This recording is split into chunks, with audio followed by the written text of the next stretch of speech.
Delicious mac and cheese in very few minutes. That's the title.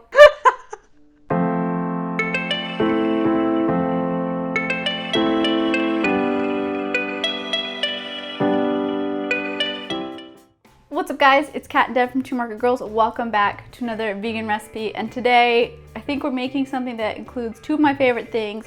It's super simple and cheesy. I was wondering what the second thing was. I was like, cheese and what else? Yeah. Onion powder. Yeah, so we're making a one-pot mac and cheese. Couldn't be easier.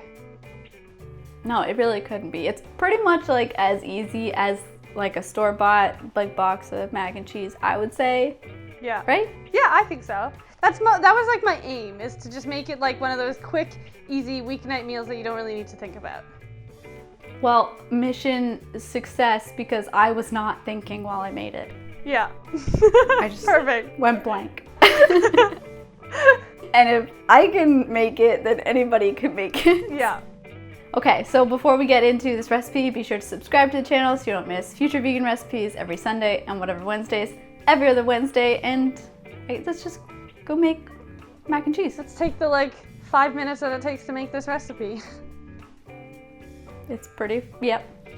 Be back like that. To make your one-pot vegan mac and cheese, you're first going to start off by boiling some water with a little bit of salt. Once that's come to a boil, you're going to add in your choice of pasta. I'm using, I think, what's called Scooby-Doo pasta. That's what it says in the package. We're going to cook that pasta until it's just al dente. We don't want to cook it too far because we're going to cook it a little bit more when we make the sauce as well. Once the pasta has cooked, you're just going to drain the water, reserving about a quarter cup just in case you need it. You might not need it though. Add the pasta back to the pot, and then you're going to add in a little bit of non-dairy unsweetened milk, some shredded vegan cheese, a little bit of vegan butter, and then you're just gonna mix that until it's all combined. Then you're gonna add in some miso paste along with some garlic powder and some onion powder, and then stir that on low heat until it's nice and smooth and the cheese is all melted. Finally, just a finishing touch, if you want to, add some salt and pepper and then stir it all so it's all evenly throughout,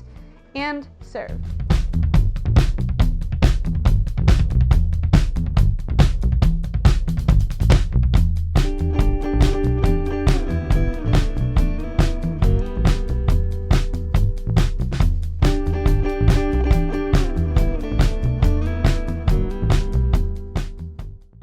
And we're back.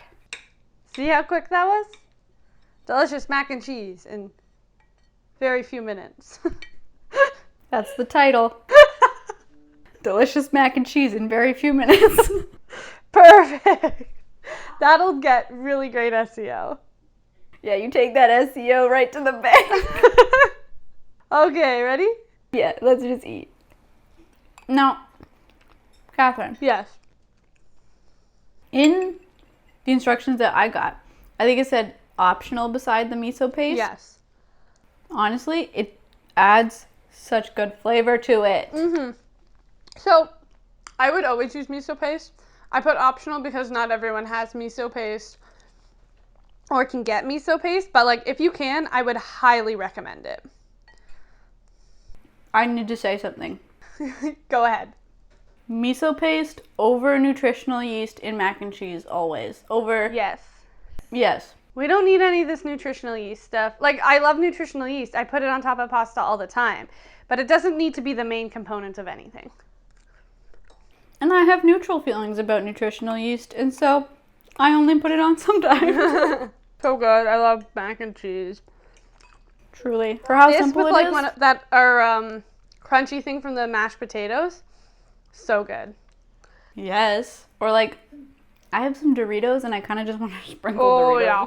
Mm-hmm. Good times. But maybe that's what we should talk about. What do you add to your mac and cheese? Yeah, because once this you is got the very base. basic. Yeah. We got a good foundation, but now we can build upon it. Are you one of those people that adds vegetables? What do you mean, one of those people? I mean, I'm I mean, one. you. I add broccoli or sometimes peas.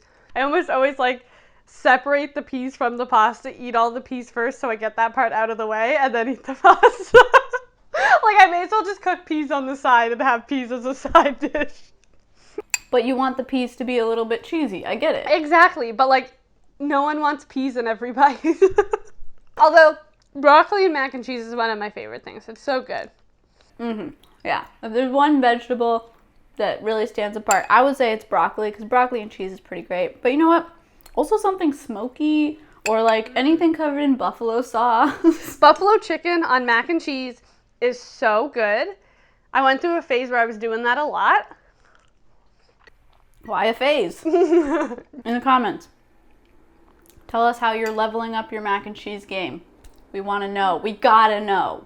And as usual, the recipe will be linked in the description box below. There's also a link to our podcast. It's called Camera Eats First. It comes out every Monday, everywhere that you get podcasts. We talk about veganism. We talk about how we make our recipes and how we run our blog. So go give it a listen.